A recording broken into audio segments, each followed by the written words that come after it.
ইবলিসের চূড়ান্ত টার্গেট এটা, বান্দাকে রব থেকে বিচ্ছিন্ন করা। এই টার্গেট বাস্তবায়নে ইবলিস তার যে কর্মপন্থা নির্ধারণ করেছে, সে দেখেছে বান্দা রবের সাথে যুক্ত হয় কি দিয়া, রবের সাথে বান্দার সম্পর্ক হয় কি দিয়া। তো সে দেখেছে রবের সাথে বান্দার সম্পর্কের মাধ্যম হচ্ছে কোরআন আল কারীম। কি এই জন্য ইবলিস তার চূড়ান্ত উদ্দেশ্য বাস্তবায়নের জন্য সে যেটা টার্গেট করেছে সেটা হলো মানুষকে কোরআন থেকে দূরে সরাও, মানুষ অটোমেটিক রব থেকে বিচ্ছিন্ন হয়ে যাবে। মানুষ যে আল্লাহর সাথে সম্পর্ক হয় মানুষের কোরআনের মাধ্যমে, এটা বোঝার জন্য সূরা রহমানের প্রথম 3টা আয়াত আমরা একটু খেয়াল করব। আল্লাহ বলেন, আর-রহমান আল্লামাল কুরআন খালাকাল ইনসান।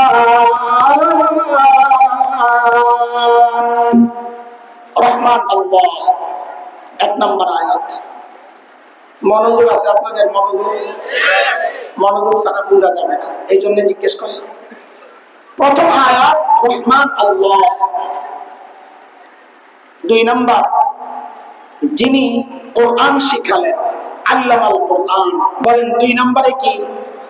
কোরআন শিক্ষা। বলেন 2 নম্বরে, এভাবে বলেন তো বুঝতে সহজ হবে। 2 নম্বরে। 3 নম্বরে খালাকাল ইনসান, যিনি মানুষ সৃষ্টি করলেন। 2 নম্বরে কি? কোরআন শিক্ষা। 3 নম্বরে মানুষ সৃষ্টি। 2 আগে না 3 আগে? তাইলে তো একটু গন্ডগোল লাগে আমাদের, বুঝবো তো। কারণ আল্লাহ 2 নম্বরে আনলেন কোরআন শিক্ষা, 3 নম্বরে আনলেন মানুষ সৃষ্টি। অথচ আমরা দেখি আমরা দুনিয়ায় আগে আসছি মানুষ, পরে তাই কোরআন শিখছি। আগে আমাদের সৃষ্টি না কোরআন শিক্ষা? আগে মারবাড়ির যে কেউ কোরআন শিক্ষা আইছেন না, মারবাড়ি বাইরে হয়ে আইছে। তাহলে কোরআন শিক্ষা আগে না মানুষ সৃষ্টি আগে? আমরা মানুষ সৃষ্টি আগে, তারপরে আমরা কোরআন শিখছি। কিন্তু আল্লাহ তাআলা কোরআন শিক্ষার ব্যাপারটা আনলেন মানুষ সৃষ্টির আগে, মানুষ সৃষ্টিকে নিলেন পরে। কারণটা কি? সিরিয়াল 8 পিস কেন করলেন? মুফাসসিররা অনেক ব্যাখ্যা দিয়েছেন, অত ব্যাখ্যার পেছনে ছুটলে আমি শেষ। আমি 2টা ব্যাখ্যা আপনাদের সামনে আনতে চাই, একটা একটু বোঝানোর জন্য, আরেকটা আমাদের আলোচনাকে আগায় নেওয়ার জন্য। বোঝানোর জন্য যে ব্যাখ্যা, এটা আগে আল্লাহ তাআলা কোরআন শিক্ষার ব্যাপার 2 নম্বরে এনে, মানুষ সৃষ্টির ব্যাপার 3 নম্বরে নিয়ে দুনিয়ার মানুষকে সতর্ক করেছেন, আয় আমার বান্দা, তুমি মানুষ, তোমাকে আমি আগে বানাইছি, কথা ঠিক, কিন্তু মনে রেখো, আগে যদি তুমি কোরআনী শিক্ষায় শিক্ষিত হও তাইলে যারা তোমার পরিচয় তুমি মানুষ। 3 নম্বরে যদি কোরআনী শিক্ষায় শিক্ষিত না হও তাইলে তুমি দেখতে মানুষ, আসলে মানুষ না। এটা একটা উদাহরণ দিলে বুঝবেন। তাসলিমা নাসরিনের নামটা মনে আছে নি? মহাব্বতের নাম তো ভুলা যায় না, তাই না? ওই বেডি তার এক বইয়ের মধ্যে একটা কথা লিখছে, কি? এই পেট আমার পেটের মধ্যে আমি যেখান থেকে খুশি সেখান থেকে বাচ্চা নিব। নাউজুবিল্লাহ পয়রে এলেন। আমি তো বলি মাশাআল্লাহ, কারণ ওর এই বক্তব্যের কারণে আল্লাহর কোরআনের এই আয়াতের সিরিয়াল আমার বুঝে আসছে। আল্লাহ যে বলছেন কোরআনী শিক্ষায় শিক্ষিত হইলে তুমি মানুষ, নাইলে তুমি মানুষ না, দেখতে মানুষ। তাসলিমাও ঠিক ওই কথাই বুঝাইয়া দিছে যে আল্লাহর কথাই ঠিক। আমি আসলে কোরআনী শিক্ষায় শিক্ষিত না হওয়ার কারণে আমি দেখতে মানুষ, আসলে মানুষ না। কেন? কারণ যেখান থেকে খুশি সেখান থেকে পেটের মধ্যে বাচ্চা নেওয়া, এটা মানুষের চরিত্র না, এটা কুত্তার চরিত্র। তাসলিমা বুঝাইয়া দিছে আমি দেখতে মানুষ, আসলে একটা সুল্লা কুত্তি। কোন কুত্তি? সুলওয়ালা। এটা হচ্ছে এক ব্যাখ্যা। এটা আমাদের আলোচনার জন্য দরকার না, এটা এমনি রাইখে দেন। আলোচনার জন্য যে ব্যাখ্যাটা দরকার, যে বান্দা রব থেকে বিচ্ছিন্ন হয়, কোরআন থেকে বিচ্ছিন্ন হইলে ওই যে বুঝাচ্ছি ওইটা শোনো। আয়াতগুলোকে উপর থেকে নিচের দিকে সাজান। উপরে আর রহমান, মাঝখানে আল্লামাল কোরআন,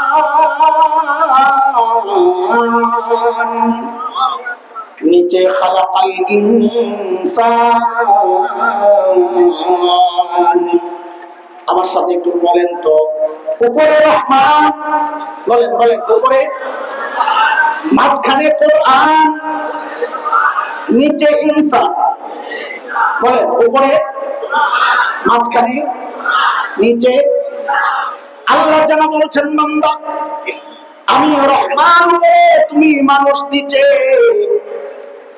আমি রহমানের রহমত যদি তুমি বান্দা পেতে চাও, আমি রহমানের সাথে তোমার বান্দার সম্পর্ক যদি তুমি জুড়তে চাও, তো দুনিয়ার কোন তন্ত্রে মন্ত্রে ইজমে কাজ হবে না। রাস্তা একটাই, রহমান আর বান্দার মাঝখান দিয়ে কোরআনকে ঢুকায়া দাও।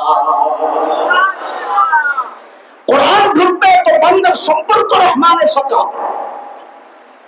কোরআন নাই, বান্দা রহমান থেকে বিচ্ছিন্ন হয়ে যাবে। এই জন্য শয়তানের চূড়ান্ত টার্গেট বাস্তবায়নে শয়তান তার কর্মপদ্ধতি নির্ধারণ করেছে পন্থা, যে মানুষকে কোরআন থেকে দূরে সরাও, মানুষ অটোমেটিক তার রব থেকে বিচ্ছিন্ন হয়ে যাবে। কিন্তু শয়তান বড় বাটপার না চালাক?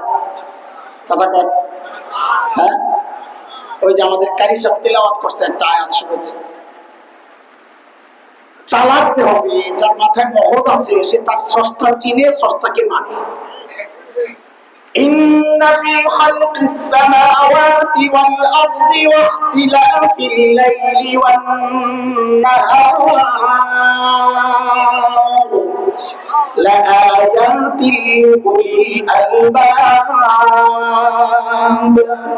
শয়তান যেহেতু স্রষ্টা মানে নাই, স্রষ্টার সিদ্ধান্ত মানে নাই, বুঝা গেল ও চালাক না, ও বাটপার। খালি বাটপার না, সাথে আরো কিছু আছে। একটা দিনে শব্দ কেড়ে কইছে এটা, ওরে বাটপার। শয়তান হইল বাটপাররা কোনদিন মানুষকে এক পদ্ধতিতে ধোঁকা দেয় না। আর শয়তান নিজেও বলেছে, আমি এই কাজ করতে যাই পদ্ধতি একটা গ্রহণ করব না। সূরা আরাফ আয়াত 17, শয়তানের চ্যালেঞ্জ। কি বলে শয়তান? ثُمَّ لَآتِيَنَّهُم مِّن بَيْنِ أَيْدِيهِمْ وَمِنْ خَلْفِهِمْ وَعَنْ أَيْمَانِهِمْ وَعَنْ شَمَائِلِهِمْ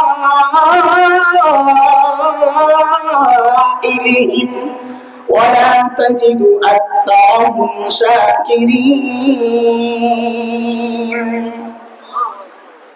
আল্লাহ, আমি সামনে দিয়ে, পেছন দিয়ে, ডান দিয়ে, বাম দিয়ে হামলা করব। আমি দিক বলবো, আপনারা সংখ্যা বলবেন। সামনে দিয়া, পেছন দিয়া, ডান দিয়া, বাম দিয়া, কটা হলো? অনেকগুলো তাফসীরের মধ্যে কোন কোন মুফাসসির এটাও বলেছেন, শয়তান ধোঁকা দেওয়ার ক্ষেত্রে কমপক্ষে 4টা পদ্ধতি গ্রহণ করবে। এই কথার প্রমাণ ঠিক 2 আয়াত পর আল্লাহ নিজে উদাহরণ দিয়েছেন। 17, 16, 17 আয়াত পড়লাম, 18, 19 মাঝখানে ভিন্ন কথা। 20, 21 নম্বর আয়াতে আল্লাহ শয়তান আমার বাবা মাকে ধোঁকা দেওয়ার ক্ষেত্রে কয়টা পদ্ধতি গ্রহণ করেছে সেটা আল্লাহ জানিয়েছেন।